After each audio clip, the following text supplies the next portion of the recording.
اور ہر ایک کے ساتھ جس کا تیری طرف گزر ہوا خوب فحاشا بنی اور اسی کی ہو گئی۔ تو نے اپنی پوشاک سے اپنے اونچے مقام منقش اور آراستہ کیے اور ان پر ایسی بدکاری کی کہ نہ کبھی ہوئی اور نہ ہوگی۔ اور تو نے اپنے سونے چاندی کے نفیس زیوروں سے جو میں نے تجھے دیے تھے اپنے لیے مردوں کی مورتیں بنائیں اور ان سے بدکاری کی، اور اپنی زرد پوشاکوں سے ان کو ملبس کیا، اور میرا عطر اور بخور، دیکھیں خدا کا عطر اور بخور جو خدا نے اس کو دیا، لکھا ہے اور میرا عطر اور بخور ان کے سامنے رکھا، اور میرا کھانا جو میں نے تجھے دیا یعنی میوہ اور چکنائی اور شہد جو میں تجھے کھلاتا تھا تو نے ان کے سامنے خوشبو کے لیے رکھا۔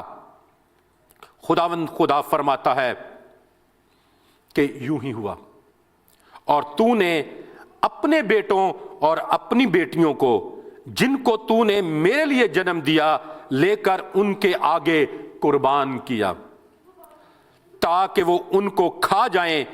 کیا تیری بدکاری کوئی چھوٹی بات تھی کہ تو نے میرے بچوں کو بھی ذبح کیا اور ان کو بتوں کے لیے آگ کے حوالے کیا، اور تو نے اپنی تمام مکروہات اور بدکاری میں اپنے بچپن کے دنوں کو جب کہ تو ننگی اور برہنہ اپنے خون میں لوٹتی تھی کبھی یاد نہ کیا۔ ابھی میں پڑھنا چاہتا ہوں 32ویں آیت سے لے کر 34ویں آیت تک۔ بلکہ تو بدکار بیوی کی مانند ہے جو اپنے شوہر کے عوض غیروں کو قبول کرتی ہے۔ لوگ سب قصبیوں کو ہدیے دیتے ہیں پر تو اپنے یاروں کو ہدیے اور تحفے دیتی ہے تاکہ وہ چاروں طرف سے تیرے پاس آئیں اور تیرے ساتھ بدکاری کریں، اور تو بدکاری میں اور عورتوں کی مانند نہیں، کیونکہ بدکاری کے لیے تیرے پیچھے کوئی نہیں آتا۔ تو اجرت نہیں لیتی بلکہ خود اجرت دیتی ہے، پس تو انوکھی ٹھہری۔ اس لیے اے بدکار تو خداوند کا کلام سن۔ خداوند خدا فرماتا ہے، وٹ اے بیڈ سٹوری۔ اس کی آئی ڈونٹ تھنک سو کہ ہمیں انٹرپریٹیشن کرنے کی ضرورت ہے، لیکن سیم کائنڈ آف خدا کے وسوسے، خدا کے دل کی حالت جو ہے ہمیں ہوسیہ نبی کے صحیفے میں بھی نظر آتی ہے۔ اور آپ سب کو یاد ہوگا ہوسیہ نبی کی کتاب کے اوپر جو آلموسٹ ہاف آف دی کتاب جو ہے اس کا میں نے ورس بائی ورس جو ہے وہ آپ کے ساتھ شیئر کیا تھا۔ اگر آپ بھول چکے ہیں ہوسیہ نبی کی کتاب کی کمنٹری ہسٹری اس کی تفسیر جو ہے تو یوٹیوب پہ وہ ساری ویڈیوز ہیں، تقریباً 10 یا 12 ویڈیوز ہیں ایک گھنٹے کی، پلیز ضرور ان کو دوبارہ جا کر سنیں۔ اور ہوسیہ نبی کے صحیفے اس کے 2 باب کی 2 آیت میں خدا بنی اسرائیل سے کہتا ہے کہ اب نہ وہ میری بیوی ہے اور نہ ہی میں اس کا شوہر ہوں، کیونکہ اس نے بے وفائی کی ہے۔ ہوسیہ کی کتاب یاد رکھیں، بنی اسرائیل کو ایک بے وفا بیوی کے روپ میں، جو کہ ہوسیہ کی بیوی جھومر تھی، اس کے روپ میں پیش کرتی ہے، اور یہوہ خدا کو ہوسیہ نبی کے روپ میں پیش کرتی ہے۔ اور آپ سب جانتے ہیں اس ساری کہانی کو، واقف ہیں آپ، اور میں نے بڑی تفصیل کے ساتھ بتایا تھا کہ خدا نے ہوسیہ سے کہا کہ تو ایک کسبی کے پاس جا اور اس سے شادی کر لے۔ اس نے اس کسبی کو لیا اور اس کے ساتھ شادی کر لی، پھر اس کے بچے ہوئے، جب آرام سکون میں وہ زندگی بسر کرنے لگی تو وہ ہوسیہ کو اور بچوں کو چھوڑ کر پھر دوبارہ اپنی پروسٹیٹیوشن کے پروفیشن میں واپس چلی گئی، اور خدا نے اسے کہا کہ اب پھر جا کر اس کو تو دوبارہ خرید لے۔ اس نے دگنی قیمت دے کر اس کو دوبارہ سے خریدا اور پھر وہ بے وفا ہوئی۔ تو یاد رکھیں میرے عزیزو، یہ بنی اسرائیل کی حالت ہے اور یہ اس کا رشتہ ہے خدا کے ساتھ۔ بنی اسرائیل اس طرح سے خدا کے ساتھ اپنے آپ کو پیش کرتا رہا ہے۔ چوتھی بات جو آج میں چاہتا ہوں کہ ہم سیکھیں وہ ہے کہ خدا کا وعدہ کہ وہ اس رشتے کو بحال کرے گا۔ آج یہ خوشی کا نہیں افسوس کا مقام ہے کہ اگر ہم کلیسیا کی حالت کو دیکھیں تو ہمیں ایسے ہی نظر آتی ہے۔ اور شاید آپ کو یاد ہو کافی سال پہلے خدا نے مجھے ایک رویا دی اور اس رویا میں میں نے دیکھا کہ church and Satan they are sitting on a bed of roses and they are kissing to each other. میں نے دیکھا اس رویا میں کہ ابلیس اور کلیسیا جو ہے وہ پھولوں کی سیج پر بیٹھے ہوئے ہیں اور وہ ایک دوسرے کو چوم رہے ہیں. That is the condition of a church now. اور آج خدا کا وعدہ جو ہے ابھی بھی ویلڈ ہے. چوتھی بات، خدا کا وعدہ کہ وہ اس رشتے کو بحال کرے گا. بنی اسرائیل کی بے وفائی، بددیانتی، گمراہی اور دھوکے بازیوں کے باوجود خدا بار بار کہتا ہے کہ وہ بنی اسرائیل کو معاف کرے گا، اسے بحال کرے گا اور اسے اپنی نامزد بیوی کے طور پر قبول کرے گا، منکوحہ ویڈڈ وائف کے طور پر. اور یرمیہ 31واں باب اور اس کی 31ویں آیت سے لے کر 37ویں آیت میں خدا اپنے اس رینیوئنگ کووننٹ کو ظاہر کرتا ہے. اور کسی کو معلوم ہے یہ یرمیہ نبی کا صحیفہ جو ہے وہ کیا کہلاتا ہے؟ اور یرمیہ نبی کا صحیفہ اس کا 31واں باب کس بات سے جانا جاتا ہے؟ میں بہت دفعہ اس چرچ میں بتا چکا ہوں آلریڈی. کسی کو یاد ہے؟ ہاں نہیں یاد؟ اچھا، یرمیہ نبی کا صحیفہ اور اس کا 31واں باب جو ہے اس کو گاڈز لو لیٹر کہا جاتا ہے جو اس نے اپنی بیوی بنی اسرائیل کو لکھا. یہ گاڈز لو لیٹر ہے فار اسرائیلائٹس. میں اس کے لیے پڑھنا چاہتا ہوں 31ویں آیت سے 37ویں آیت تک. لکھا ہے یہاں پر، دیکھ وہ دن آتے ہیں، خداوند فرماتا ہے، جب میں اسرائیل کے گھرانے اور یہودا کے گھرانے کے ساتھ نیا عہد باندھوں گا، اس عہد کے مطابق نہیں جو میں نے ان کے باپ دادا سے کیا جب میں نے ان کی دستگیری کی تاکہ ان کو ملک مصر سے نکال لاؤں، اور انہوں نے میرے اس عہد کو توڑا اگرچہ میں ان کا مالک تھا، خداوند فرماتا ہے، بلکہ یہ وہ عہد ہے جو میں ان دنوں کے بعد اسرائیل کے گھرانے سے باندھوں گا، خداوند فرماتا ہے، میں اپنی شریعت ان کے باطن میں رکھوں گا اور ان کے دل پر اسے لکھوں گا، میں ان کا خدا ہوں گا اور وہ میرے لوگ ہوں گے.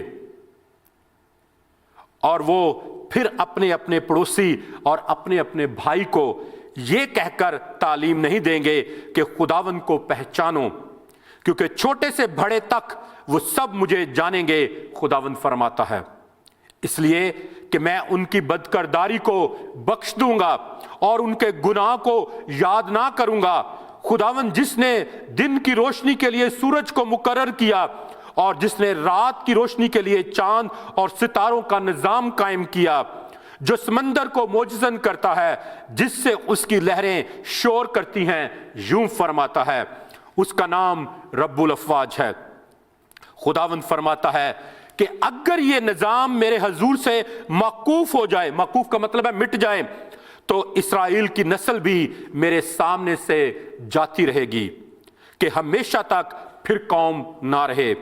خداوند یوں فرماتا ہے کہ اگر کوئی اوپر آسمان کو ناپ سکے اور نیچے زمین کی بنیاد کا پتہ لگا لے، تو میں بھی بنی اسرائیل کو ان کے سب اعمال کے سبب سے رد کر دوں گا، خداوند خدا فرماتا ہے. What a great hope. ایک نئی امید ہے.